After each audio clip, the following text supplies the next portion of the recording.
Hi, and welcome back to the Self-Actualization in the Age of Crisis Chapter Summary Series. I'm your host, Ron Rivers, and today we're discussing Chapter 3, Systemic Actualization, Education, Continuing Education. So education in a systemically actualized society extends well beyond youth into the perpetual life of the adult. And I think to emphasize why this is important, let's just consider the nature of the time experience of a baby being born in this immediate present, right now. So that child is going to grow up in a world where self-learning machines are essentially paramount to the success, productivity, and participation of individuals around the globe. Now, we can understand that AI will be paradigm shifting while at the same time recognizing that the form, shape, and degrees it takes are kind of unavailable to us in the moment. But with that said, we can understand, based on our present trajectory, what kind of skills are going to be necessary to thrive in a universe where humanity works alongside self-learning machines. So change is the single truth, right? Ultimately, it's the material nature of reality as well as our individual personal experience. We're also presently aware that we inhabit an exponentially expanding universe. So we don't know what kind of degrees of change and intensity it's going to take, but we understand that it's likely it will continue. We can easily understand that work will continue to automate, and within our present arrangements, that's going to result in an immense amount of stress and disenfranchisement for many people within the current regimes of law, property, and contract.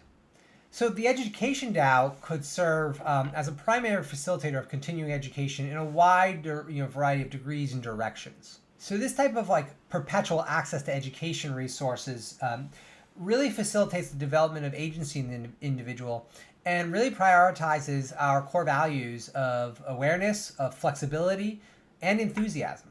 Now, we recognize from the start, right, everything we build is never going to be enough, especially in the context of the exponential future we're inhabiting and the changing nature of time.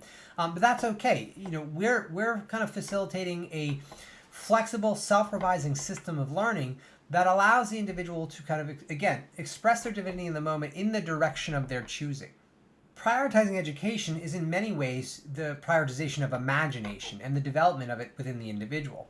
So when we think about the responsibility of continuing education, there's a lot of things and directions we can take. I kind of dive deeply into the book. But one thing I want to emphasize is we really want to kind of spread this responsibility throughout society. So for example, we can imagine the best the best DAOs become the best schools.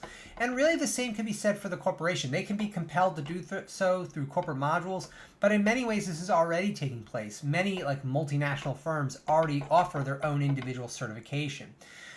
And this kind of dissemination of education, forcing corporations and firms and DAOs to become the best schools, I argue is very critical, because if we contextualize it from the point of our immediate present, our most advanced technology, process and practice, philosophy is contained, it's siloed, it's hidden away in these monolithic organizations. So many people today are not learning with the most advanced techniques, practices, and philosophy.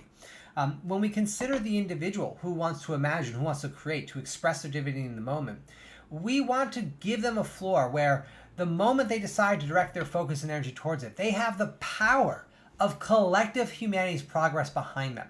So in many ways, this reimagination of continuing education and the Education DAO is a means to an end to free knowledge, to free information to the individual, so that we aren't kind of operating on these different hierarchies, different floors of knowledge, that everyone has the capacity to build upon our most advanced understandings within the immediate present. I also want to emphasize that continuous education helps to craft an individual who, through the depth of knowledge in a wide variety of subjects, is able to connect the dots that in many ways remain unseen to others, which is a tremendous value for an imagination and knowledge society.